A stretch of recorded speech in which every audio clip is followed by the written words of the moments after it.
Hey mamas, I'm Tramika. Today we're going to be talking about 3 do's and don'ts for digital learning.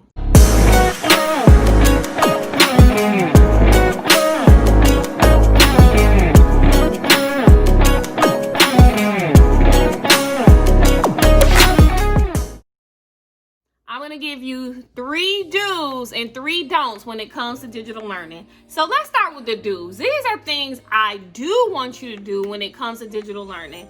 Tip number 1, take advantage of the weekends. And so I know that your child has 50 missing assignments. I know that they have to do retakes. I know that you may have to work on homework and other projects throughout the school year with your child. But what I want you to do is I want you to take advantage of the weekends. So don't try to cram everything after school during the week. You may need to chill a little bit on Friday, but what about Saturdays? First thing in the morning, maybe sleeping in, having an afternoon, Saturday night, Sunday afternoons. I know. It's your weekend. You want to just chill for the whole 48 hours. I get it. I want to too. But sometimes we do have to take advantage of the weekend. So sometimes we can woosah for a little bit and then we can dive back into the digital learning work. So that's my tip number 1. Tip number 2, for things I want you to do when it comes to digital learning, I want you to schedule a time to look at emails and grades.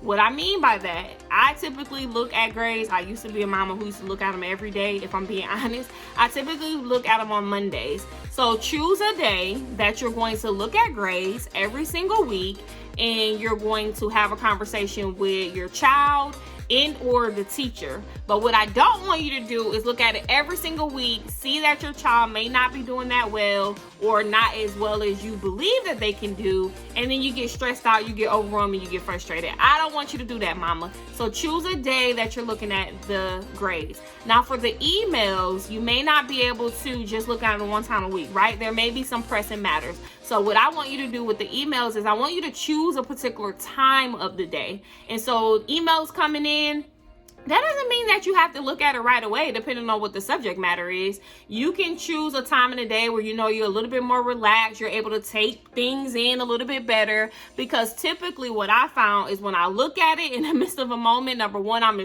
distracted or my temperature rise, and then my mood is affected by what I see in the email. And so you want to make sure you're setting aside time to be able to look at emails as well as reply to emails when it comes to communicating with your teachers. That's tip number 2. The third thing that I want you to do when it comes to digital learning is I want you to take more self-care time. And so I know you may not be taking any at all. So if you're not taking any at all, I need you to start somewhere. But if you're taking some already, add more on. I promise I had to add on more self-care time. I needed more time for myself.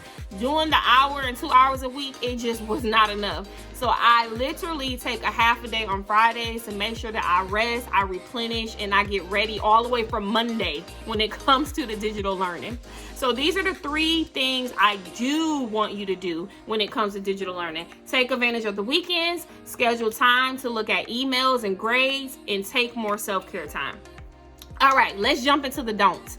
3 things really quickly that I do not want you to do when it comes to digital learning.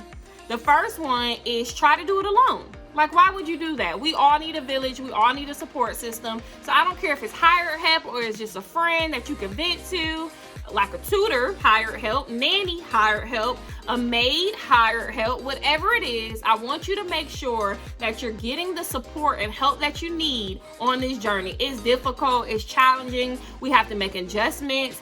Ask me how I know. I have made so many since digital learning has started all the way in March, and especially since August for my family this year. So make sure that you are plugging yourself into a friend, family member, a support system that is going to help you along this journey.